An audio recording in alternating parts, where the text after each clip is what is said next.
कल्पना कीजिए, शाम 7:18 पर एक जोरदार क्रैक, मानो आसमान फट गया हो। एक 45 साल के स्थानीय राम सिंह की आंखों के सामने केदारनाथ मंदिर की ओर एक विशाल पानी की दीवार दौड़ती है, 75 मीटर चौड़ी, पत्थरों और मलबे से भरी, जो सब कच्छ निगल रही है।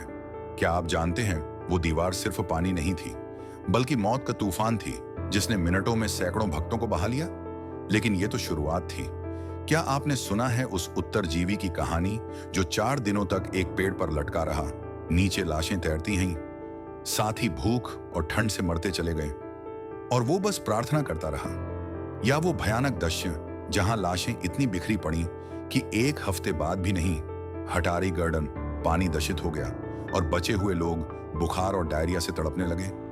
क्या ये सिर्फ प्रकृति का कहर था, या एक ऐसी साजिश जहां चेतावनियां हफ्तों पहले आ चुकी थीं, लेकिन किसी ने नहीं सुनी? 6000 से ज्यादा मौतें, 800 से ज्यादा बॉडीज सिर्फ केदारनाथ में, स्लिट बॉडीज, सेवर्ड हेड्स, मानो कोई मास मर्डर हुआ हो। और सबसे शॉकिंग सवाल है, अगर वो चेतावनियां सुनी जाती तो क्या वो 12,000 तीर्थयात्री जो मंदिर में फंसे थे आज जिंदा होते? क्या एक क्लाउड बर्स्ट ने सब कुछ बदल दिया, या मानवीय लालच ने? अगर आपका दिल धड़क रहा है तो रुकिए मत, क्योंकि ये कहानी हर मोड़ पर एक नया राज खोलेगी, और अंत तक आप सोचेंगे, क्या केदारनाथ का भूत आज भी मंडरा रहा है? आइए इस दिल दहला देने वाली यात्रा में उतरते हैं, जहां हर सेकंड सस्पेंस है और हर फैक्ट आपको हिलाकर रख देगा। कल्पना कीजिए उस हिमालयी घाटी को, केदारनाथ।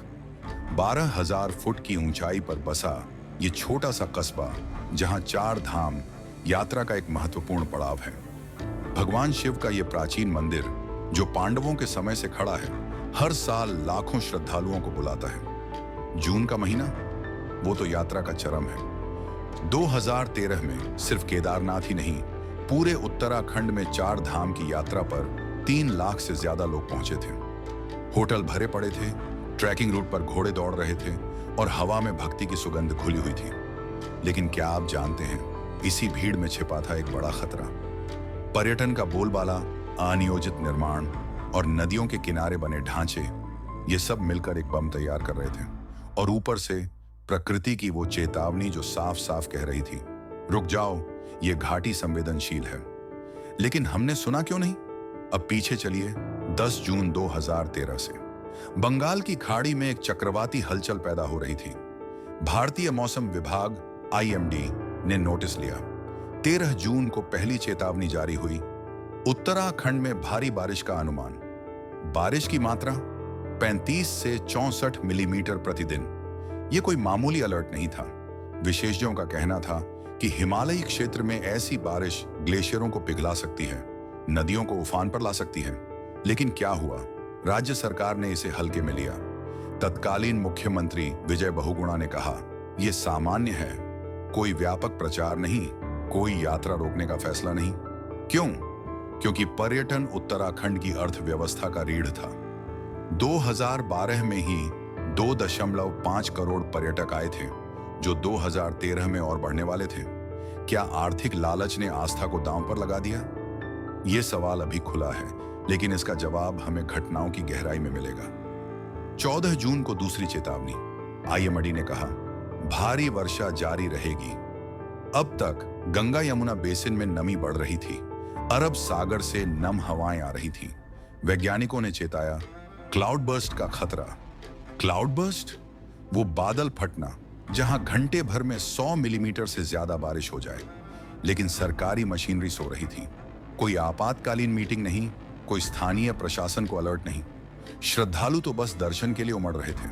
सोचिए, गौरीकुंड से केदारनाथ तक 16 किलोमीटर का पैदल ट्रैक, रास्ते में ढाबे, होटल, दुकानें, हजारों लोग, जिनमें बच्चे, बूढ़े और विदेशी पर्यटक भी शामिल थे।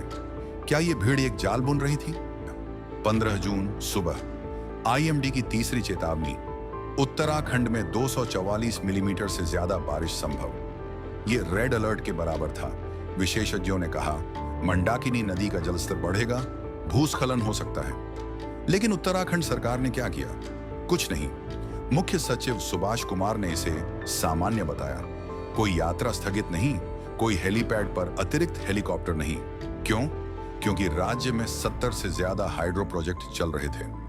नदियों पर बांध, सुरंगें, ब्लास्टिंग, ये सब पर्यावरण को चोट पहुंचा रहे थे।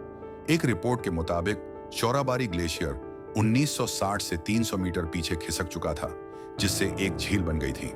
मानवीय हस्तक्षेप ने इसे और खतरनाक बना दिया। लेकिन सवाल यह है, अगर चेतावनियां सुनी जाती तो क्या वो झील कभी न फटती? चलिए अब उस भयानक 16 जून पर पहुंचते हैं, जहां सब कुछ उलट-पुलट हो गया। 16 जून 2013 दोपहर 12 बजे केदारनाथ घाटी के ऊपर बादल घिर आए। एक क्लाउड बर्स्ट, इतनी तेज बारिश कि आसमान फट पड़ा। वैज्ञानिकों के अनुसार वो दिन मानसून की औसत बारिश का 375% था। चौराबाड़ी ग्लेशियर, जो 3800 मीटर ऊंचाई पर है, तेजी से पिघलने लगा। बर्फ पिघलकर मंदाकिनी नदी में मिली और नदी उफान पर आ गई। लेकिन ये तो शुरुआत थी। दोपहर 3 बजे पहला भूस्खलन। रामबाड़ा गांव के पास पहाड़ खिसक गया। नदी का रास्ता अवरुद्ध हो गया। पानी जमा होने लगा। क्या आप कल्पना कर सकते हैं? श्रद्धालु मंदिर में पूजा कर रहे थे और बाहर नदी गर्जना कर रही थी।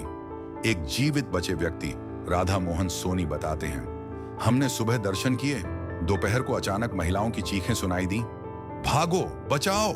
फिर एक भयानक गड़गड़ाहट। हम होटल में घुस गए, तीसरी मंजिल पर चढ़ गए। नीचे कीचड़ और पानी की लहरें आ रही थी। राधा मोहन की ये बातें सुनकर रोंगटे खड़े हो जाते हैं। लेकिन ये अकेला हादसा नहीं था। शाम 6:30 पर केदारनाथ शहर पर पहला हमला।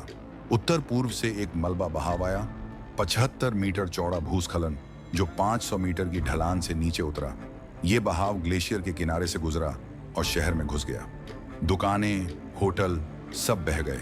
लोग चीख रहे थे, भाग रहे थे। एक अन्य उत्तरजीवी रामकरण बेनीवाल याद करते हैं, मैं अपनी पत्नी और 5 रिश्तेदारों के साथ था। अचानक पानी आया। हम एक पेड़ पर चढ़ गए। नीचे लाशें तैर रही थीं, गाड़ियां खिलौनों की तरह बह रही थीं। 4 दिनों तक हम पेड़ पर रहे। भूख, प्यास, ठंड, आसपास के लोग मरते चले गए। रामकरण ने अपनी आंखों से देखा कैसे भगवान शिव का आशीर्वाद भी मौत के आगे बेबस हो गया। लेकिन सवाल उठता है, अगर 13 जून की चेतावनी पर अमल होता तो क्या ये लोग वहां पहुंचते ही? ये दर्दनाक सवाल हमें रात की ओर ले जाता है, जहां असली तबाही शुरू हुई। रात 11 बजे के करीब चौराबाड़ी ताल, वो झील जो ग्लेशियर के पिघलने से बनी थी, अब उफान पर। बारिश ने उसके किनारों को कमजोर कर दिया। अचानक एक हिमस्खलन आया जो 262 मिलियन लीटर पानी को बाहर फेंक दिया। ये कोई साधारण बाढ़ नहीं थी, ये ग्लेशियर झील विस्फोट GLOF था। पानी, मलबा, बोल्डर सब मिलकर मंदाकिनी नदी में घुस गए। सुबह 17 जून को जब सूरज निकला तो केदारनाथ का नजारा बदल चुका था। मंदिर के चारों ओर तबाही। सिर्फ मंदिर का मुख्य ढांचा बचा, क्योंकि वो प्राचीन पत्थरों से बना था। लेकिन आसपास का कस्बा मिट्टी में दबा हुआ। गौरीकुंड, सोनप्रयाग, रामबाड़ा सब मिटा दिए गए। सड़कें टूट गईं, पुल बह गए। 70,000 से ज्यादा लोग फंस गए। बाबरीनाथ में 12,000 तीर्थयात्री, फूलों की घाटी में सैकड़ों। क्या यह संयोग था कि बाढ़ ने ठीक यात्रा के पीक पर हमला किया, या चेतावनियों की अनदेखी ने इसे सुनियोजित बना दिया? अब आते हैं उस रहस्य पर जो शायद सबसे ज्यादा झकझोरने वाला है। चेतावनियां क्यों न सुनी गईं? IMD ने 13, 15 और 16 जून को लगातार अलर्ट जारी किए। 16 जून को तो स्पष्ट कहा, क्लाउड बर्स्ट और बाढ़ का खतरा। लेकिन राज्य सरकार ने इन्हें सामान्य बता दिया। मुख्य सचिव ने कहा, यह विशिष्ट नहीं है। लेकिन सवाल यह है, क्या भारी बारिश का मतलब कुछ और था? एक रिपोर्ट के अनुसार केंद्र और राज्य दोनों ने राष्ट्रीय आपदा प्रबंधन प्राधिकरण NDAMA की सलाह को नजरअंदाज किया। क्यों? पर्यटन का दबाव। उत्तराखंड में हेलीकॉप्टर सेवाएं चल रही थीं, जो यात्रियों को तेज पहुंचा रही थीं। रुकावट लगती तो अर्थव्यवस्था डगमगा जाती। लेकिन क्या जाने इससे ज्यादा कीमती है। विशेषज्ञों का कहना है कि मानवीय कारक ने आपदा को दोगुना कर दिया। अनियोजित सड़कें, नदी किनारे होटल, जंगल कटाई, ये सब भूस्खलन को आमंत्रित कर रहे थे। एक अध्ययन बताता है कि 70 हाइड्रो प्रोजेक्टों की सुरंग ब्लास्टिंग ने पहाड़ों को कमजोर किया। विष्णुप्रयाग बांध पर दबाव बढ़ा और बाढ़ ने उसे और खतरनाक बना दिया। क्या यह विकास का नाम था या विनाश का? ये सवाल हमें बचाव के नायकों की ओर ले जाता है, जिन्होंने उम्मीद की किरण जलाई। 17 जून की सुबह जब बाढ़ का कहर थमा, तो शुरू हुआ दुनिया का सबसे बड़ा बचाव अभियान, ऑपरेशन सूर्या होप। भारतीय वायुसेना, सेना, नौसेना, आईटीबीपी, एनडीआरएफ सब मैदान में। 10,000 सैनिक, 11 हेलीकॉप्टर, 43 विमान। सिर्फ आईएएफ ने 2,137 उड़ानें भरी, 18,424 लोगों को बचाया और 3 लाख किलो राहत सामग्री गिराई। आईटीबीपी के जवान, जो माउंटेनियरिंग के विशेषज्ञ थे, ने 33,000 तीर्थयात्रियों को बचाया। एक जवान बताते हैं, हमने 72 घंटे बिना भोजन के लोगों को रस्सियों से उतारा। कोहरे में उड़ान भरना मौत का खेल था, लेकिन दुखद घटना भी हुई। 25 जून को एक MI-17 हेलीकॉप्टर क्रैश हो गया, जिसमें 20 जवान शहीद हो गए।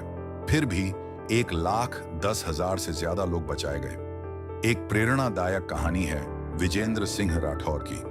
उनकी पत्नी लीला बाढ़ में बिछड़ गईं। 19 महीने तक उन्होंने उत्तराखंड के 1,000 गांव छान मारे। 2015 में गोंगोली गांव में उन्हें लीला मिली, मानसिक रूप से अस्वस्थ लेकिन जिंदा। ये कहानी बताती है कि आस्था और हिम्मत कैसे चमत्कार कर सकती है। लेकिन सवाल ये है, क्या बचाव इतना कठिन क्यों था? क्योंकि चेतावनियां सुनी जाती तो फंसने वाले कम होते। ये नायक हमें तबाही के आंकड़ों की ओर ले जाते हैं, जो दिल दहला देते हैं। आधिकारिक आंकड़े 6,054 मौतें, लेकिन अनुमान 5,700 से ज्यादा लाशें गायब। उत्तराखंड में 89% हादसे, उत्तर प्रदेश में 1,20,000, हिमाचल में 20 मौतें, 4,550 गांव प्रभावित, 3 लाख लोग फंसे। आर्थिक नुकसान अरबों रुपए। मंदिर के चारों ओर का कस्बा मिट गया। 14 किलोमीटर का ट्रैक रूट नष्ट। 4 धाम यात्रा 2 साल रुकी। पशु हजारों मरे। पानी दूषित हो गया, बुखार और डायरिया फैला। सैटेलाइट इमेज दिखाते हैं केदारनाथ में एक नई धारा बन गई, लेकिन पर्यावरण पर असर। चौराबाड़ी ग्लेशियर पूरी तरह बदल गया। झील सूख गई, लेकिन हिमालय की संवेदनशीलता उजागर हो गई। वैज्ञानिक कहते हैं 1980 के बाद जून में बारिश 60 से 90% बढ़ी, ग्रीन हाउस गैसों की वजह से। लेकिन मानवीय कारक, अनियोजित विकास, नदियों पर रिसोर्ट, सड़कें जो भूस्खलन को बढ़ावा दें। एक रिपोर्ट कहती है, प्राकृतिक परिस्थितियां प्लस मौसम प्लस मानवीय हस्तक्षेप बराबर केदार घाटी का विनाश। क्या हमने सबक सीखा या फिर वही गलतियां दोहरा रहे हैं?